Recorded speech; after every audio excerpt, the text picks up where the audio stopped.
Hello everyone, welcome to management e learning. इस video lecture में हम लोग कंपनसेशन मैनेजमेंट डीएवीवी इंदौर का क्वेश्चन पेपर सॉल्व करेंगे। क्वेश्चन पेपर को 2 पार्ट में डिवाइड किया गया है। सेक्शन ए जिसमें आपको क्वेश्चंस पूछे जाएंगे, टोटल 6 क्वेश्चंस होंगे जिसमें आउट ऑफ 6 4 क्वेश्चन आपको अटेम्प्ट करके आना है। सेक्शन बी में आपका केस स्टडी होगा, केस स्टडी करके फिर आपको क्वेश्चन सॉल्व करने होंगे। सेक्शन ए से स्टार्ट करते हैं। फर्स्ट क्वेश्चन है आपका, discuss the concept of ways and salary administration and mention the job evaluation method with example. ठीक है, ओके वेज और सैलरी बताना है, डिफरेंस बताना है, फिर आपको जॉब इवैल्यूएशन मेथड बताना है विद एग्जांपल के साथ। तो वेजेस एंड सैलरी के बीच में क्या डिफरेंशिएशन है?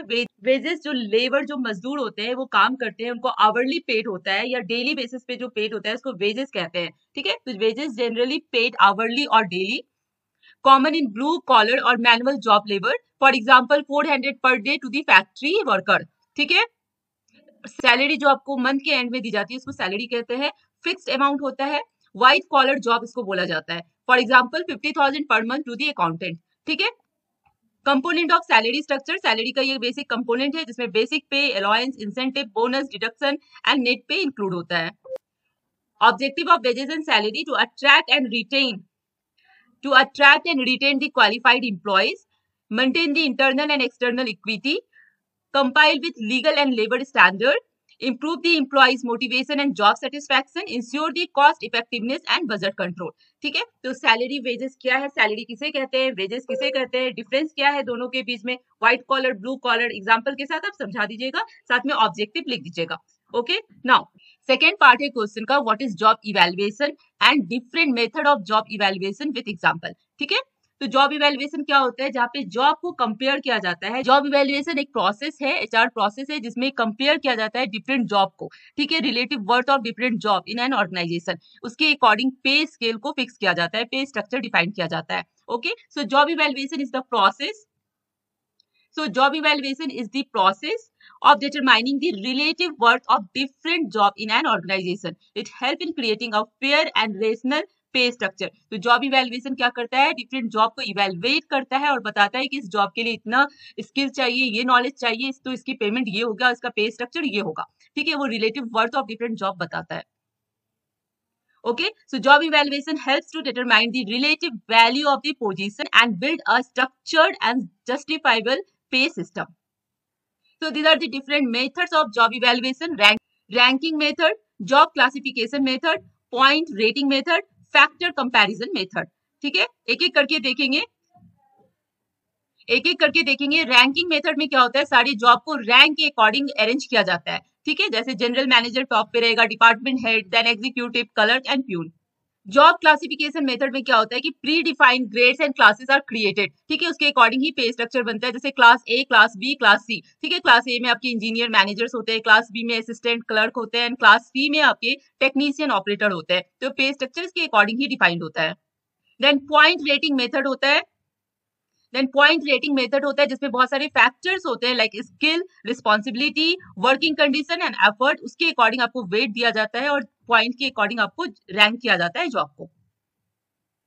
Factor comparison method combination of ranking and point method होता है। रैंकिंग आप सिंपल जो हायर स्किल वाले जॉब है उसको टॉप पे रखते हो, लोअर स्किल वाले को लोअर में रखते हो, और पॉइंटिंग जहाँ पे डिफरेंट फैक्टर में पॉइंट दिया जाता है, इन दोनों को कंबाइन करके आपका होता है फैक्टर कंपैरिजन मेथड। ठीक है, for example comparing technician and electrician based on skill education. ठीक है, now question number 2, how does the incentive plans motivate the employees? That means incentive plan जो है वो employees को कैसे motivate करेगा, and discuss the various incentive plans organization provided to the employees on financial level और non financial level। ठीक है, आपको डिफरेंट इंसेंटिव प्लान को यहाँ पे डिस्कस करना है, financial and non financial both, और ये इंप्लॉय को कैसे मोटिवेट करेगा।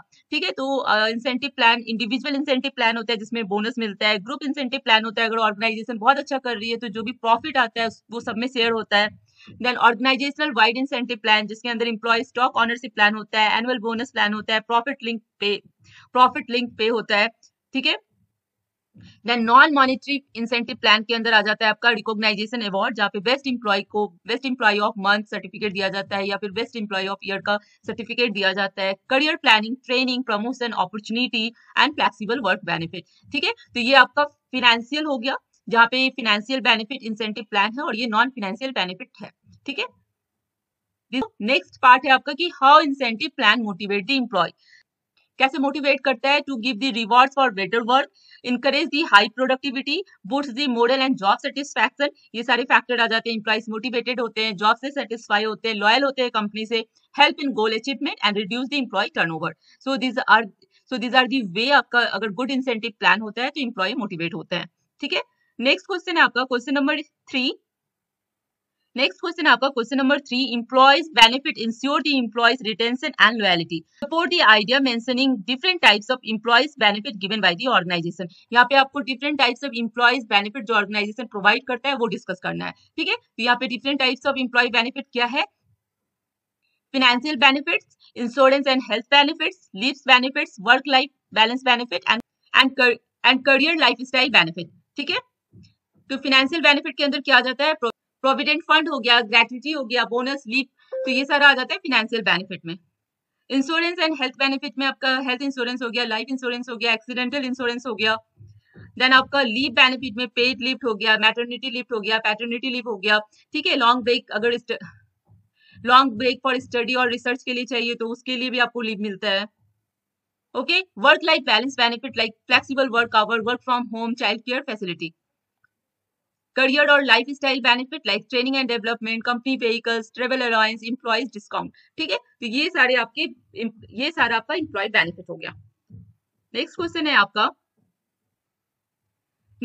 आपका define the provident fund act 1952 and payment of bonus act 1965। Provident fund act 1952 ensure करती है, प्रोवाइड करती है financial security and stability to employees after retirement by helping them to save a portion of their salary during the employment.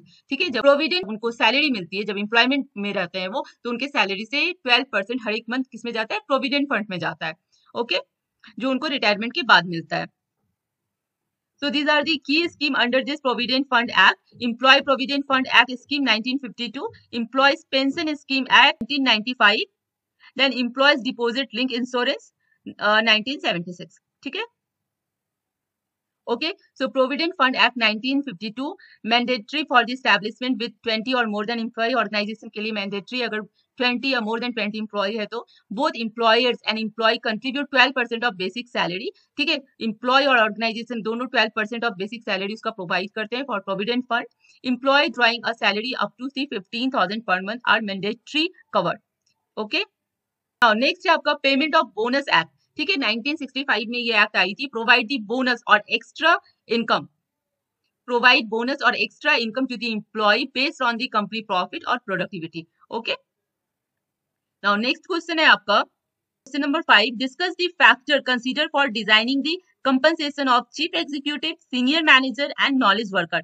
ठीक है, आपको different factor consider करना है जो कंपनसेशन डिजाइन के टाइम में यूज होता है for chief executive, for senior manager, और कॉमन फैक्टर जो कंपनसेशन डिजाइनिंग में हेल्प होता है, कंसीडर किया जाता है। ठीक है, company performance, industry standard and benchmark, role of complexity and responsibility.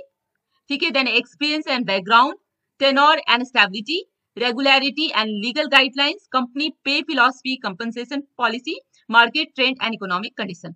Okay, यहाँ पे मैंने चीफ एग्जीक्यूटिव का कंपनसेशन पैकेज का कंपोनेंट लिखा है जिसमें basic salary, performance bonus, stock option, profit sharing, ये सब आता है। Okay, question number 6, right the short notes on any two of this following. ठीक है, किसी भी दो पे आपको शॉर्ट नोट लिखना है। तो current trend of compensation and reward management. ठीक है, current trend in compensation and reward management. Current trend क्या है कंपनसेशन डिजाइनिंग का, रिवॉर्ड मैनेजमेंट का? Shift towards the performance based पे। ठीक है, ज्यादा जो परफॉर्मेंस बेस्ड पे हो गया है। Then personalise and flexible compensation, emphasise on the total reward, equity based compensation, pay transparency, use of AI and data analytics and non monetary benefit. ठीक है, नॉन मॉनेटरी बेनिफिट और ये सारे फैक्टर अभी कंसीडर किए जा रहे हैं। नेक्स्ट आपका था उसमें what is human capital and impact of human capital. Human capital refers to the knowledge, skill, experience, health, creativity, ability processed by the employees that contribute to the economic value and organizational performance. ठीक है, these are the component of human capital जो आपने देखा यहाँ पे, education and training, skill and experience, innovation and creativity, health and wellness and emotional intelligency and leadership quality. आपकी interview में भी यही सब चीज कंसीडर किया जाता है जब वो ह्यूमन कैपिटल हायर करते हैं। ओके, नाउ नेक्स्ट पार्ट है आपका इम्पैक्ट ऑफ ह्यूमन कैपिटल। अगर आप गुड ह्यूमन कैपिटल एक्वायर किए हैं तो improve the productivity, organizational growth and profitability, innovation and competitiveness advantage, ठीक है, better decision making, attract and retention of talent, national economic development. Okay, now payment of wage act. Payment of wage act के बारे में आपको लिखना है, notes बनाना है।